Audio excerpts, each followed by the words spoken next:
I really appreciate the opportunity to share with you. I joined the then Department of Foreign Affairs when I was a 24-year-old young man in 2004. And like all of you, I was coming from a university, having done my undergraduate and postgraduate at the University of Pretoria for 4 years, and MA level at the University of Witwatersrand, and went on to do my internship and ultimately hired at the South African Institute of International Affairs for about 2 years. So when I came in Dirco, I was very much fresh on a theoretical and intellectual level, if you like, and I was very harsh and critical of how things are done until I became a practitioner and understood there's a difference between the theory and the practice. Of course, when you are in a university or in academia, you do things by what they are said in the public, what you see. The UN was formed in 1945. You really don't know how it was formed, why it was formed, what was happening, until you become a practitioner and you understand that when you see a resolution on Zimbabwe that was vetoed in 2007 by both Russia and China at the request of South Africa, and you don't understand why South Africa is blocking a resolution that supposed to promote human rights and remove a dictator, but you don't understand the implication of the resolution and the implication of the sanctions, as well as the consequence on regional neighbors like South Africa in implementing a Chapter 7 resolution. But once you join a service with its limitation, you then understand the behind the scene. You know, as diplomats, especially those that are supporting the head of mission or the ambassador or the high commissioner, ours is to support him or her, be behind the scene in the preparation of everything and advice on policy. Whatever that you see ambassadors reading in the public or in other forums will have been the work prepared by many unsung heroes and heroines that are diplomats. Originally, you know, the UN was formed as a successor organization to the League of Nations, after the League of Nations, of course, failed to prevent a Second World War. The whole point of the League of Nations was to make sure that we don't have another war, and unfortunately we had. So the United Nations was formed originally by 51 countries, and 4 African countries were original members of the United Nations when it was established and finally signed in October 1945. Will you guess which of the 4 African countries were? Pardon? Those 3. Wasn't it South Africa, Egypt, and Liberia? Indeed, you're right. It was the Union of South Africa, led by General Jan Smuts, Liberia, Ethiopia, and Egypt. So it was 4 African countries that were the original members of the United Nations. And interestingly, South Africa at the time, just like now, we played a central role in the establishment of the United Nations. General Smuts actually was one of the first drafters of the preamble of the UN. So he contributed the very first or the 0 draft of the preamble of the United Nations. And actually, others will argue that that's why he was later removed and very unpopular at home, because he focused mainly international. He was more famous and played a critical role, irrespective of the apartheid system in South Africa at home. But at the international level, he played a leading role as the head of the Union of South Africa. And in the main, the United Nations, as I said, was mainly formed with an orientation to avoid another world war. And in the main, it was formed by those countries that were victors, and their orientation in crafting all the organs and institutions of the UN was to be biased to their side. Later on, we'll speak about the Security Council, General Assembly, and others, so as to understand why we have the institutions that we are having, but it was mainly informed by when it was formed in 1945. Any idea on how many members of the United Nations currently from 1945 when it was 51? Any idea? 195. Is that correct? The United Nations currently has 193 member states. The newest member is South Sudan, and we also have two observer states.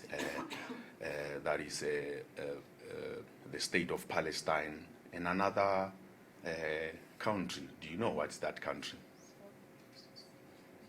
My brother?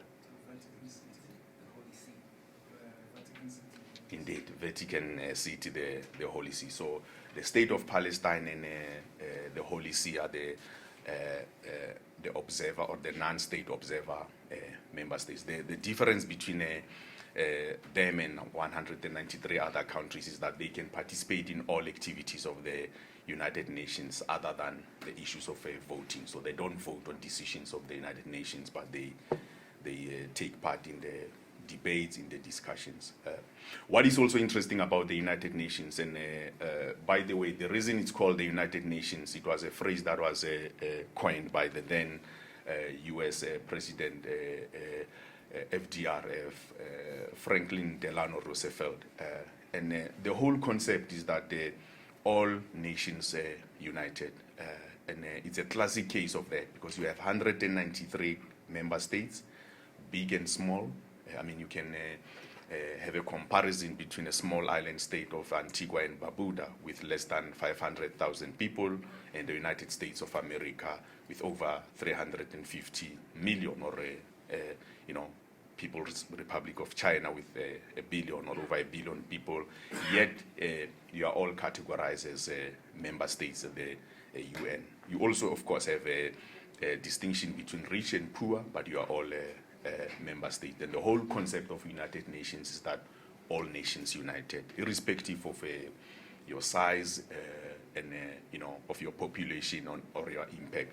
Of course, later on when we deal with the Security Council, that's where you'll realize that actually on other areas, size does matter in terms of decision making, influence, and lobbying. Structure of the United Nations, we have the 6 principal organs of the United Nations, and other than the Security Council and the General Assembly, does anyone have an idea which are other principal organs of the United Nations? So we have the Security Council, we have the General Assembly. Which ones do we have? Which one, madam? What is ECOSOC? Economic and Social Council. Indeed. Another one. So we have the General Assembly, the Security Council, the Economic and Social Council. So we are still left with 3.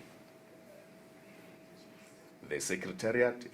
The Secretariat is basically the principal organ that support all the activities of member states, and it's headed by the Secretary General. So everything else that we do as member states in other principal organs, it's implemented by the Secretariat.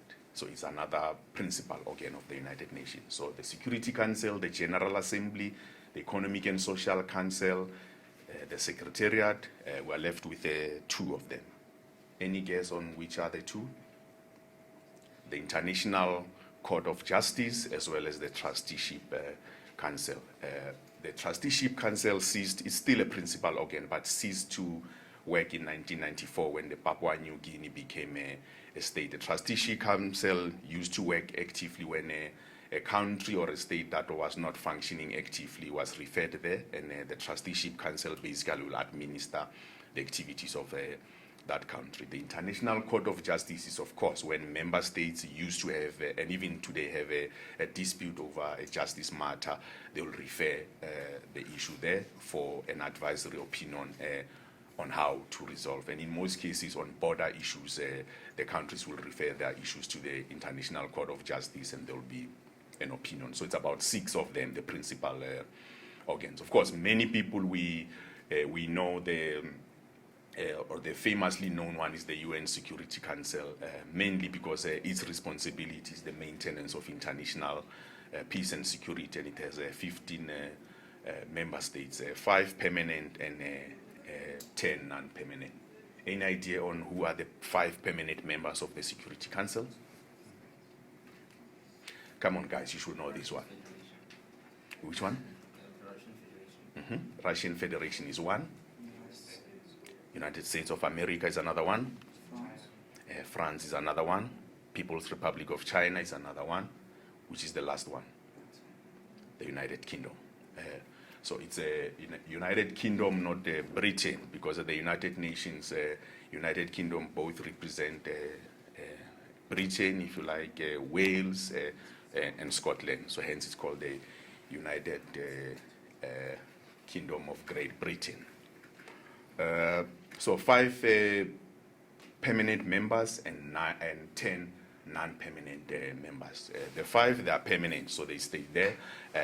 Again, that's how they structured it in 1945 to make sure that they are forever there to dictate and to, basically direct the agenda of the United Nations. They make sure that none of the so-called troublemakers from the Second World War don't become part of the Security Council, whether it's Japan or Germany or any other one at the time. Of course, the distinction between permanent and non-permanent member is key. And what is that?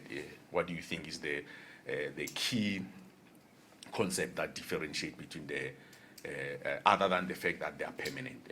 What is one characteristics that they distinguish between the Security Council permanent members and the non-permanent one? They can veto. The veto power. So the veto power, the 5 permanent members have the veto right over everything, especially the substantive discussion. So what is happening is that if there's a draft resolution on referring the situation in Zimbabwe before the Security Council, meaning that making the situation in Zimbabwe the alleged violation of human rights, to say we want to put it on the agenda of the Security Council, it's a substantive matter. Then if one permanent member or more vetoes or vote no, then that resolution doesn't pass. It's rejected or it's vetoed. Hence, in 2007, China and Russia vetoed that resolution on Zimbabwe. Hence, between 1973 and 1994, all resolutions on the situation of apartheid in South Africa never passed to end the apartheid system in South Africa because of the 3 vetoes that were consistent from United States of America, United Kingdom, as well as France for many years.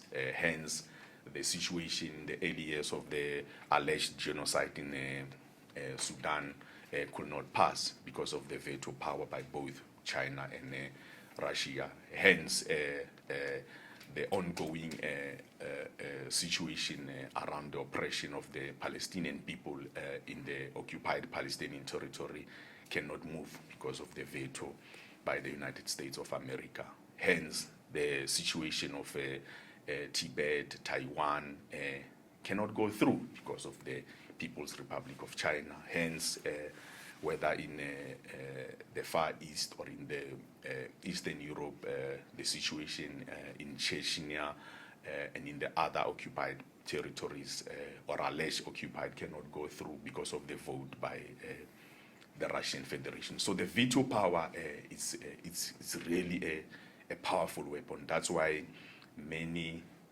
developing countries and countries of the South have been saying we need the reform of the UN Security Council. And currently, Africa is the only continent that is not represented in the permanent category. And again, it's related to what I said earlier on, when the drafters, those that established the United Nations, were formed, even though you had 4 African countries, but the orientation was still different. We still have colonialism, and many countries were not states. So Africa was not represented. Hence, African countries are pushing for the reform of the Security Council that will ensure that at least 2 permanent seats represent Africa, or they're given to Africa. Because we are a continent of over 1 billion people, we are not represented in the North America as a continent is represented by the United States of America. Asia is represented by China. Europe is represented by UK and France, as well as Russia, because continentally. So Africa is the only, of course now with the negotiations and so forth, Latin America is also of the view that, we cannot be represented by America. We have our own, countries of the South, like the small island Pacific states, are saying we also need our. So that's why reform of the Security Council is important. It's important because also the things have changed. When the UN was formed, we had 51 countries. Today we have 194 countries. And most of those countries are from the South, hence the South are not represented. So when we want this reform, and again, as African countries, we are saying the bulk of the issues that are discussed before the Security Council, over 60% are on African conflict situation. And we are saying, how can our views as African countries not be represented in the permanent categories? We are fine. We are happy with being represented by 3 countries in the non-permanent seat, but the non-permanent seat does not have the same privileges and powers as the permanent seat. So if we have and of course, because of national interest and balance of forces, those ones that have the power of these 5 will not easily give it away, because once you give it away, the politics of the relationship between UK and the former countries that used to fall under colonialism under Britain, the Francophone countries. So once you give that the power to the one African countries, it will mean that the power to decide over the future of what is happening in those countries will have already been given. It's not only African countries. The likes of Germany are saying economically, financially, we contribute to peace and security, to the finance of the United Nations, more than, for example, the UK or France. Hence, we have to be in Europe. We are playing a more leading role than those, but we are not a member of the permanent category of the Security Council. The same, Japan will argue that we're the second largest or one of the largest contributors to the UN budget, but we don't have the same voice and privileges as China or others. So it's important, these issues of the Security Council. It's not just rhetorics. Of course, for Africa, even though it will still be decided by the African Union heads of state, according to people for several years, the front runners remain 3 countries, and you know them. Which are those? For the 2 or 1 seat in a reformed Security Council. It's South Africa, it's Egypt, and it's Nigeria, at least from a perception point of view. But as dynamics changes, there are others who feel that they are more qualified, whether in terms of economic strength, political power, more responsibility, and many of them are emerging as we speak. So the Security Council is one principal organ. Of course, we have one principal organ that all 193 member states are represented with 1 equal vote. No veto power there. Is the General Assembly. The General Assembly is the only principal organ of the United Nations where all 193 countries are represented, and we each have 1 vote. So it doesn't matter whether you are Lesotho or you are the United Kingdom. When it comes to the General Assembly, we have the same seat. In the General Assembly Hall, it's 1 + 5 for Lesotho. It's also 1 + 5 for China. Hence the annual gathering of the heads of state in September in what is called UNGA. It's important because that's the only occasion where each and every country has the responsibility and the privilege to brief the whole world about what is happening in their own country, about their reflection and their views on the world order. That's the only time in the General Assembly where all of us are represented. The other body, of course, as my sister mentioned, is the Economic and Social Council. The reason you have a distinction, the Security Council is supposed to be responsible for the maintenance of international peace and security. ECOSOC is responsible for all economic and social matters.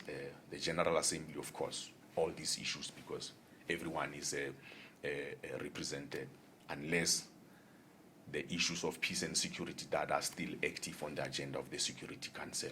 But the General Assembly can still decide to discuss any issue that the Security Council is dealing with, only if the Security Council is failing to act on that particular issue. A clear example is the case of South Africa and Palestine, when it was very clear that the Security Council was unable or unwilling to deal with the issue of the situation in South Africa. The General Assembly, through the then President of the General Assembly, the current President of Algeria, Bouteflika, in 1973, took a decision to present the issue of South Africa or apartheid situation in South Africa before the General Assembly. And it was then when overwhelmingly the General Assembly, through the leadership of Algeria, India, and other countries, as well as the non-alignment movement, started to discuss in different special sessions of the General Assembly that attention of the world through the anti-apartheid movement, the liberation movement such as the PAC and the ANC, protest movement, as well as ultimately the civil society in different countries forced permanent members of the Security Council, especially the P3, France, UK, and the USA, to feel pressure now to do something about the situation in South Africa. So the General Assembly can and has in many instances discussed issues of peace and security when it was very clear that the Security Council was failing to agree.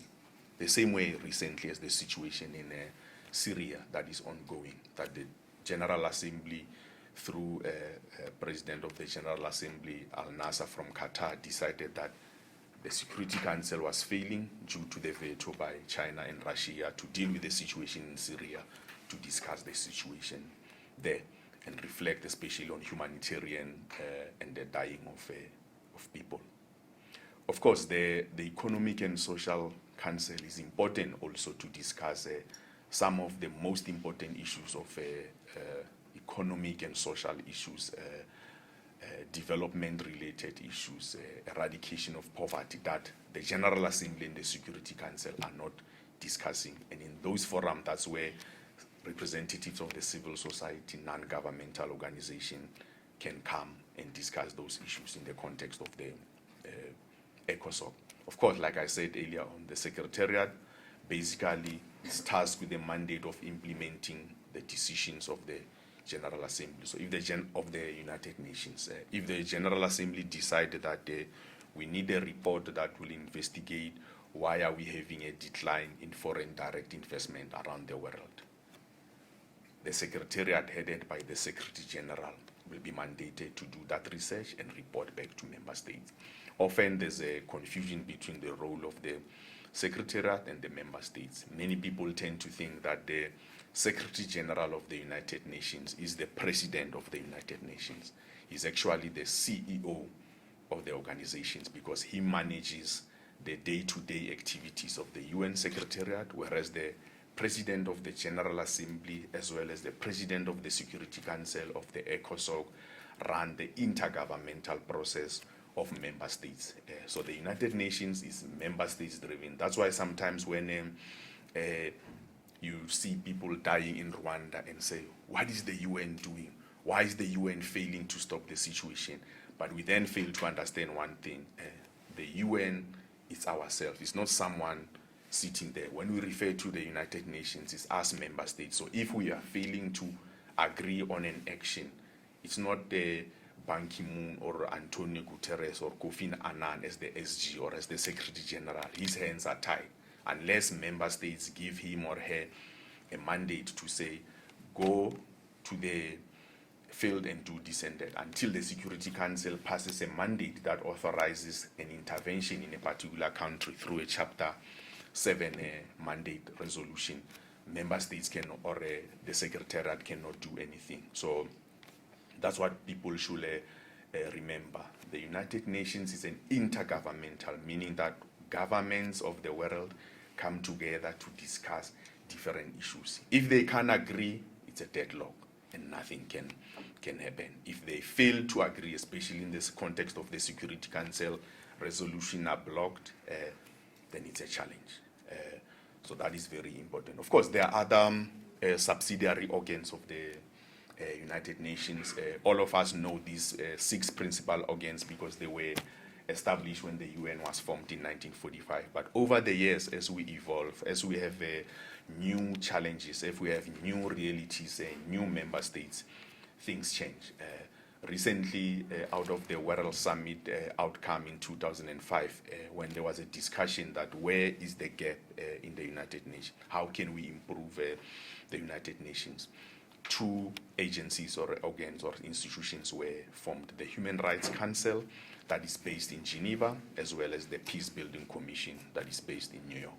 The Peace Building Commission, or the PBC, when it was formed, it was out of a realization that once a country graduates from a conflict situation, an example is Sierra Leone. There's a war in Sierra Leone, you send peacekeepers by the Security Council, and once the peacekeepers are keeping the peace and there is a relative stability, there's no longer war happening, there's no in-between. There is no UN organization that is responsible for making sure that there is post-conflict reconstruction and development. And that's when the Peace Building Commission was formed, to make sure that as the country graduates from being a conflict situation, how do we help them? Because people cannot just eat peace. There need to be development, there need to be infrastructure development. Then the PBC then serves and is serving as an advisory body. That is to say, Liberia has achieved stability, the conflict has ended, but people have to be helped to work. The government that is emerging have to be assisted with institution building. Yes, you have the UNDP, United Nations Development Program, on many occasions, but there it's not member states, it's mainly technocrats and practitioners. And once you have the Peace Building Commission, that it will help marshal resources, help raise resources that will help a particular government. And that's how the Peace Building Commission was formed. The Human Rights Council, of course, was formed after a realization that, yes, the United Nations is member states driven, but some countries amongst us, as the 193 countries, some of us sometimes oppresses our own people, violate human rights of our own people. So because there was no system that was gonna be a peer review mechanism, if you like, that if me as South Africa am oppressing my own people, then there has to be a UN body that will serve as reviewing our own practices periodically. When there's an alleged violation of human rights in another country, we will send observers, people who will investigate and come up with a finding that is independent and non-biased, made up of experts, but led in an intergovernmental process. And that's how the Human Rights Council was formed. Of course, all these organs and bodies, because they're intergovernmental in nature, you are likely to see politics, you are likely to see national interest at play. And how the United Nations work, there is a system of national interest, because if you are referred to the Security Council, you become an agenda item of the Security Council. It's like you are a villain to all. People are looking at you as someone who's doing wrong thing. So there's always politics, lobbying to make sure that we avoid being on the agenda of the Security Council, whether you are doing wrong things or right things. That's why you will see in most cases there will be serious debate around whether to refer a country to the Security Council or not. Or a situation like in Yemen, for example, where people will argue that there's an ongoing conflict ordinary people are being slaughtered, people are being killed, but the United Nations is not doing anything. But when you look closer at the situation, then you'll realize that there is a power at play. There's one faction that is represented and protected by a big power in the region that is oil producing, that is also on its side supported by another big power in North America. Then on the other side, there's another group called the Houthis that are supported by another oil producing powerful country in the region that is not Arab but is also powerful. So there are always those divisions and power play that before, I mean, it's not obvious like now that you will, if someone attacks someone, will call the police and say, take the person who attacked the other one. With UN politics, it doesn't work like that. Something that looks clear-cut and obvious is not normally obvious. Countries look at their national interest. If you attack her who's next door to him and find out that he is your friend and you have invested a lot of money, your reaction towards what he has done will be different from when she's attacked by stranger that both of you have no relationship. You are most likely to react harshly if it's him who has no relation with you. But if it's him, you like to look closer at the situation and say, what are my interests? If I have, as an example, if the situation in Lesotho, and I'm giving, I'm speaking in parables because that is another forum that is there, that we don't abuse it. If, you know, DRC attacks Lesotho, and us as South Africa, we're a big power in our region and people expect us to defend, you know, Lesotho, but then find out that we have a good business relation with DRC. Our reaction is unlikely to be a military intervention because we are making money, we have business in that country. So we are likely to say, guys, get together, man, resolve this issue. You don't have to fight over it. And in the process, what you call diplomacy and political dialogue will have been promoted. But those that are hardliners will say, no, DRC provoked Lesotho, so you should have went and attacked, but they're not looking at the national interest. The Iraqi war is also another a classic example, and you know it very well. Someone said Saddam has weapons of mass destruction, but another person asked, but no, the issue was not whether he has them or not. The issue was that we were attacked during 9/11. So why are you going after them? Because, but it's politics, and you understand. So in the midst of a crisis, you can look for an opportunity and say, let me use an excuse to attack her because it will justify what I want to do. So that's the United Nations. In real fact, it's not as united as the name says. From outside, people will assume that the United Nations, because we are all united. It's 193 countries. We come with different cultures. We come with different priorities. What may be an important issue, priority for South Africa, may not be a priority for Sudan. A clear example is the issues of LGBTI, gays and lesbians. In South Africa, they are protected and promoted in our own constitution. In the constitution of Sudan, it's not the same case. But then when we go to the United Nations, South Africa goes and say, we are for these issues.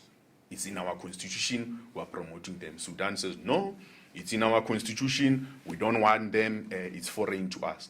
Then you have to come to what? A common ground. And a common ground normally means what?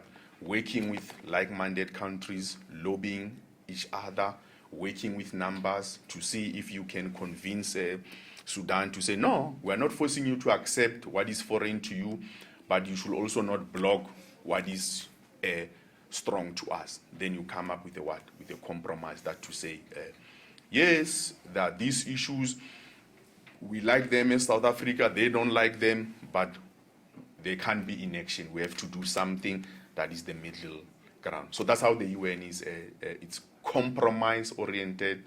So at the UN, even though sometimes it's about how big you are, but it's not always about that. For you, even when you are a big country, you need a legitimacy, you need others to go with. You can't just decide because I'm powerful, I'm strong, I'm gonna attack someone next door and no one will say anything. Sometimes it's about diplomacy, bringing everyone with you to justify that an action that you are about to take is a legitimate one. It's supported by most of the people around the world. And that's how UN is. In the main, it's about compromise. Many people think it's a world government, but it's not necessarily a world government. It's governments coming together, agreeing on the most common denominator to say, if there's a situation of underdevelopment and poverty, how do we resolve it? And that's how the Sustainable Development Goals, Agenda 2030, came into being. People did not understand that it took so much time for the international community to agree on something, and they agreed on something that was not ambitious enough, but it's a process. It involves others protecting their own interests, because no states want to lose in any situation. If I have $50 and you have $5, and you are saying you want my $50, and I say I don't want to give you my $50, what will be the compromise? You want $50, I want it. So somehow we have to come up with a common approach to say, you know, you don't need a $50, you don't need the $5. Maybe I can give you 25 and I stay with 25 and it's fair with conditions. So that's how the United Nations sees that, okay, if I give you the $50 or half of the $50 that I have, what is it in for me? How can you help me for me to increase these $50 into something? So in most instances, the haves will not give to the have-nots in a welcoming way. That's why many people think in a rational way and think that, no, the Security Council is not representative of the current realities. Let's just increase the number from 15 to 25. Give Africa 2, give that region 2. But then there's dynamics at play that if they can agree on many things when there are 15 or when there are 5 as permanent member, if you add another 5 and they become 10, the agreement and consensus becomes even more difficult. Hence the example that I gave. If South Africa was to become a permanent member of the Council tomorrow, or Egypt, or Nigeria, or Senegal, the monopoly over every African issue will move from France, will move from UK, will move from Russia to where? To an African country. Because an African country on any issue will say, nope, we're vetoing this issue. And the power of those countries, I mean, it's an open secret that some of the P3 countries, and I'm not going to mention them, have literally lost legitimacy and power other than the veto power that they have in the Security Council. And you know them. And even one of the P2 members, that other than this powerful veto, there is nothing else that is left. So that's how powerful it is. And that's why you will find that these countries will be very much opposed to reform. Because any reform, like I said, that will take your power, especially the whole power, it will be difficult for you. That's why in the negotiation process of the UN, when you want something that he has, you have to know and master the art of taking it from him without him realizing that you are taking everything. And that does not involve anger or aggression. It involves serious art of public speaking, the way you behave. But later on, myself and colleagues will talk about it. Of course, at the UN, there are 6 official languages that we use. It's Arabic, it's French, it's English, it's Mandarin, it's Russian, as well as Spanish. Even though in most cases the working ones, current, it's English and French, but we other language speakers will, insist that we use the 6. So those are the 6. Unfortunately, we don't have isiZulu or Isipedi, my brother. But with your effort, one day maybe you'll push for that. The UN system works pretty much like any other thing in life. In a university, at home, at work, there are rules of procedures. In your house, you can, at your parents' place, you can come in at 10 o'clock in the evening. It's not your house. So they are, whether they are written or agreed, they are general principles. My son cannot address Uncle Tyrone by name. It's our rules of procedure. Yours may do that and call him Sipo, but in my house, the agreement is that it's auntie.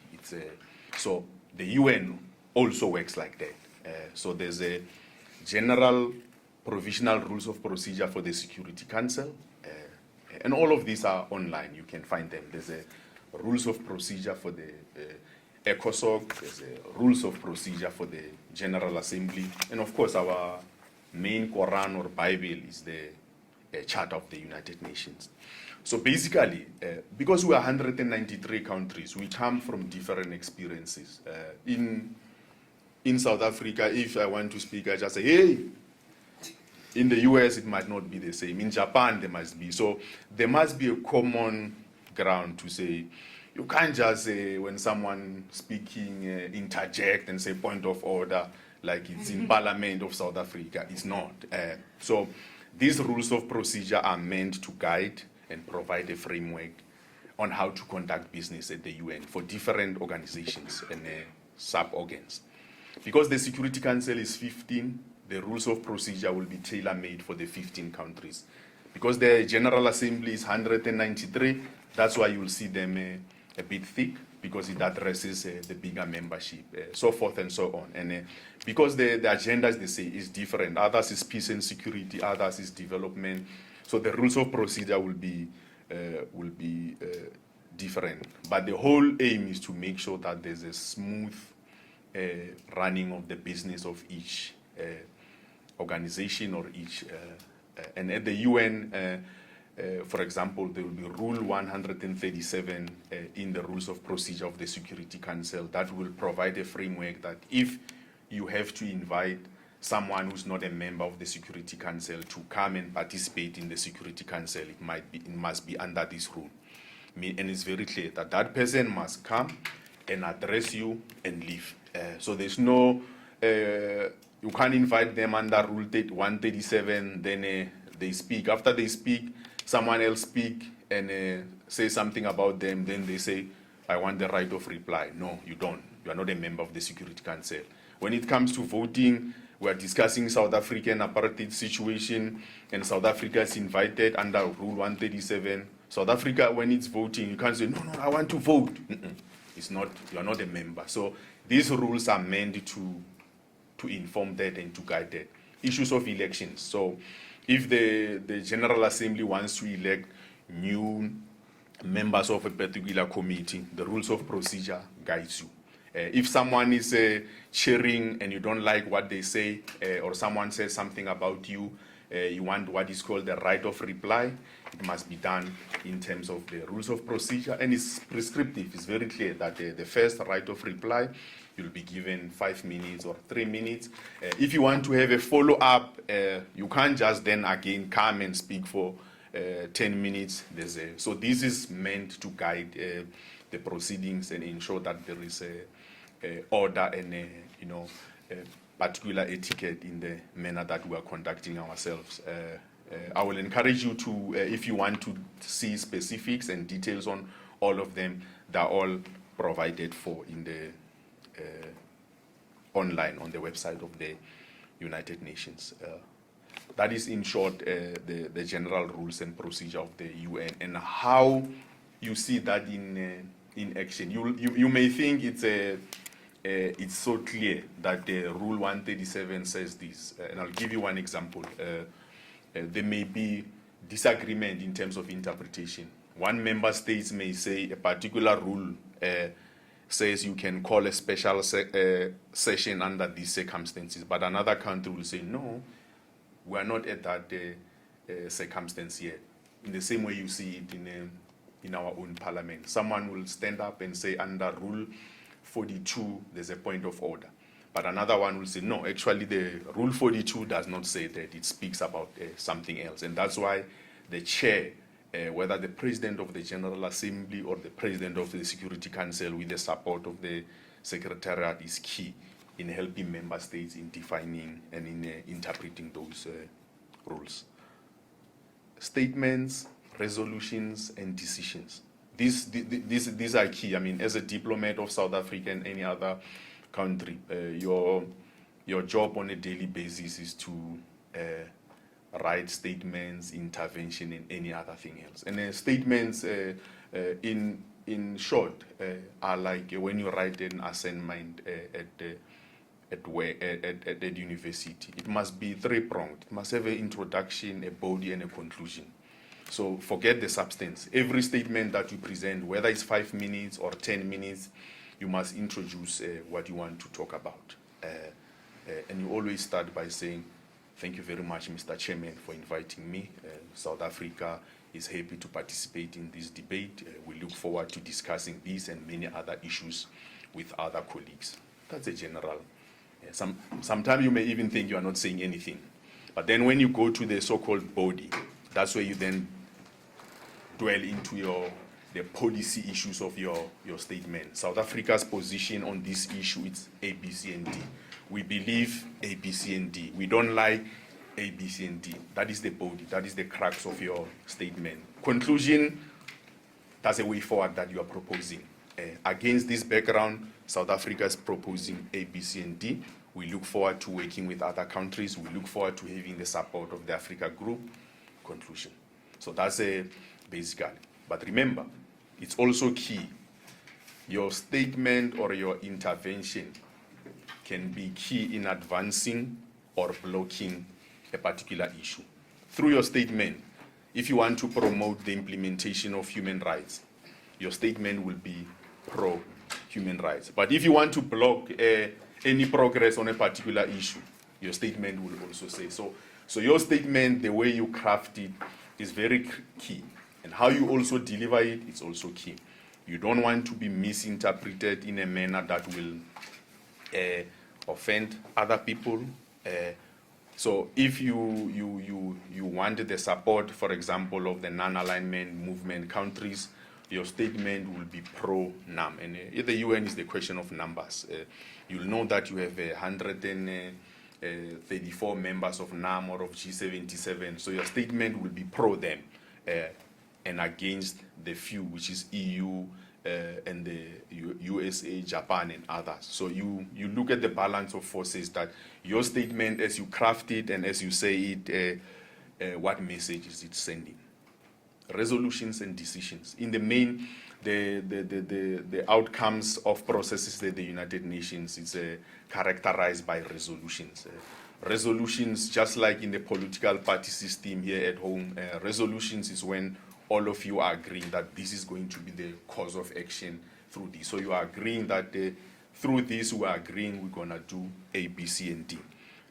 There's a distinction between resolutions, and I think I mentioned it earlier on. The resolutions of the Security Council, because they are passed under Chapter 7 of the UN Charter, they are binding on member states, all of us, 193 countries. So if the Security Council decide that we're going to impose sanctions on Libya, as an example, it's not only applicable to the 15 members of the Security Council, because it's passed under Chapter 7.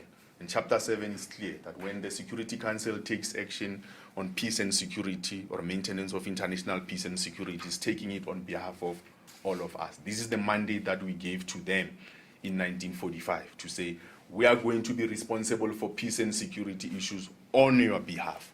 So their resolutions are binding. If there is the realization that one country is not implementing, it's what we call violating of sanctions. And collectively and unilaterally, countries can do something. The same as when there's a sanctions regime on arms embargo or asset freeze. If they say they're freezing assets of Muammar Gaddafi's sons, and it is discovered that South Africa is not freezing them, another country can take action on South Africa for violating that regime. General Assembly resolutions, they are not binding in nature, they are recommendation, and that is a clear distinction. That's why you have over 100 resolutions on Israeli practices against the Palestinian people in the General Assembly, because they are not binding. So it's a reflection of our agreement, our legitimate voices, but unfortunately, you can't go and attack Israel on the basis of the General Assembly resolution. It's a reflection of an overwhelming view of how many states feel about what Israel is doing in Palestine, but it's not in terms of being actionable. It's not. Again, it's because of the charter. That's why they are called recommendations, and that's a point I was referring to earlier on, my sister, including on ECOSOC, that you can't go and say to South Africa, the NDP that you are implementing is not working, scrap it. No, but you can engage South Africa to say, we think you can readjust it in this area and that area. Other formats, other than, of course, the security, other than the resolutions in the Security Council, you've got presidential statements. They're not as binding as the resolution. It's when collectively the 15 members expresses a concern about a particular situation. The nice thing about the presidential statement of the Security Council is that all 15 members must agree. So all 15 members have a veto. Then you have press statement where you give the mandate to the president of the month of the Security Council to go and speak to the press to say, we, the Security Council, feel this way on a particular nature. But in terms of strength, both the press statement and the presidential statements are weak. In the General Assembly and others, the resolution are the mostly common text or decision. Sometimes you have what is called the presidential statement, where all of us agree and you ask the president of the General Assembly to